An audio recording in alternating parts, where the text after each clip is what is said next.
और इस मंच पर एक ऐसी हस्ती बैठी हुई है जिसको आप लोग अपना सबसे बड़ा आदर्श मानते थे।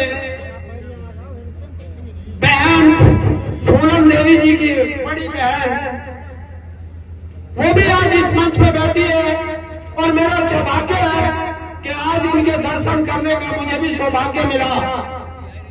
साथियों, ये जो चुनावी सभा है, ये इस तरह की चुनावी सभा है कि अगर ये चुनाव में आप लोग चूक गए तो शायद ये चुनाव आपका आखिरी चुनाव हो सकता है, क्योंकि इस देश में तानाशाह आ चुके हैं और तानाशाह नहीं चाहते कि यहां पे कोई दूसरी पार्टी का राज हो या कोई पिछड़ा दलित और आदिवासी का बच्चा कोई सांसद बने या विधायक बने।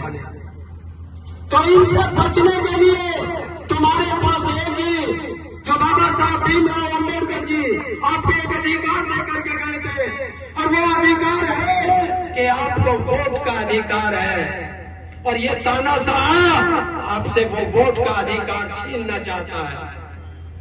और अपने उस अधिकार को बचाने के लिए, उस संविधान को बचाने के लिए, उस लोकतंत्र को बचाने के लिए आपके पास एक ही हथियार है कि आने वाली 13 तारीख को आप लोगों को अपने उस वोट के अधिकार का प्रयोग करना है। और प्रयोग ही नहीं करना, 13 तारीख को साइकिल का बटन इतने जोर से दबा देना कि तानाशाह को पता चल जाए कि ये कन्नौज की महक का चुनाव हो रहा है। और कन्नौज की जनता जानती है कि जब कन्नौज से इत्र की महक चलती है तो वो इस देश में नहीं, पूरी दुनिया को महका देती है। और आपके बराबर में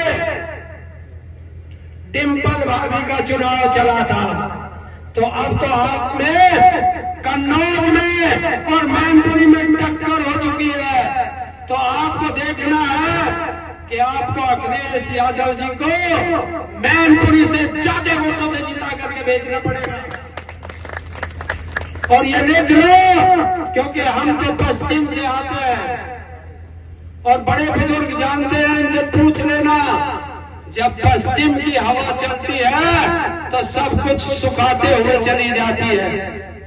तो पश्चिम से हवा चली है और सुखाते हुए चली है, तालाबों को सुखा दिया, फूल मुरझा गए, अब तो चलती है साइकिल और उड़ती है धूल।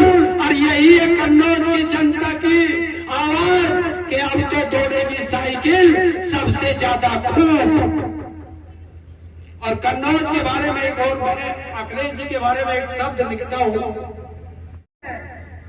कि तानाशाह के खिलाफ ये लब खोलेगा कौन?